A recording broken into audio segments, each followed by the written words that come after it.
ఒకసారి నేను బ్లైండ్ స్కూల్కి వెళ్ళానండి, వాళ్ళకి ఫుడ్ ఇద్దామని చెప్పేసి. అక్కడికి వెళ్ళినప్పుడు బ్లైండ్ స్కూల్లో ముగ్గురు అమ్మాయిలు అయితే ఒక అంటే చార్ట్గా ఉన్న రూమ్స్లో ఉన్నారు. అంటే అది మనం రూమ్స్ అని కూడా అనుకోక్కర్లేదు, అలా వెనక్కి తిరిగి ఒక మూలలో ఉన్నారు. నేను కేవలం బ్లైండ్స్ పీపుల్నే చూడాలని అనుకుంటున్నాను అని చెప్పేసి అడిగాను. అక్కడ ముగ్గురే అమ్మాయిలు ఉన్నారు, మిగతా వాళ్ళు ఎవరు లేరని వాళ్ళు చెప్పారు. నా చేత వాళ్ళు ఫోన్ నంబర్ తీసుకున్నారు, సిగ్నేచర్ కూడా రాయించుకున్నారండి. అయితే అబ్బాయి ఉన్నాడు. ఆ అబ్బాయి నన్ను కొంచెంసేపు వెయిట్ చేయించాడండి, 10 minutes. వెయిట్ చేయించిన తర్వాత ఆ అమ్మాయి దగ్గర పంపించినప్పుడు ఆ అమ్మాయిలు అంత ఫ్రీగా మాట్లాడలేకపోతున్నారు, ఏ విషయం కూడా నాతో ఓపెన్గా చెప్పలేకపోతున్నారు.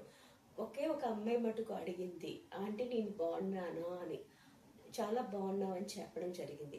నేనేమంటున్నానంటే ఆ పైన ఫ్లోర్లో కూడా రూమ్స్ ఉన్నాయి, పైన ఆ అబ్బాయిని అడిగాను పైన ఎవరు ఉంటారు అని చెప్పేసి. పైన వాళ్ళ ఫాదర్ పడుకొని ఉంటారు, పైన ఎవరు ఉండరు ఇంకా అని చెప్పేసి ఆ అబ్బాయి చెప్పడం జరిగింది. సరే ఇక్కడ ఏంటో కొంచెం తేడాగా అనిపిస్తుంది అని చెప్పేసి, అంటే అక్కడ వాతావరణం అర్థమైపోతుంది. ఇంకా నేను ఇలా బయటకు వచ్చినప్పుడు బయట ఒక లేడీ ఏం చేసింది, ఒక లేడీ అక్కడ ఊడుస్తుంది.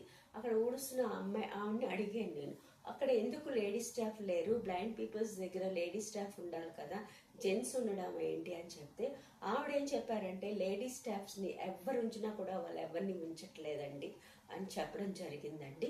జరిగిన విషయం ఇది. ఆఖరికి బ్లైండ్ పీపుల్స్ని కూడా విచ్చలివిడిగా నాశనం చేస్తున్నారండి కొందరు.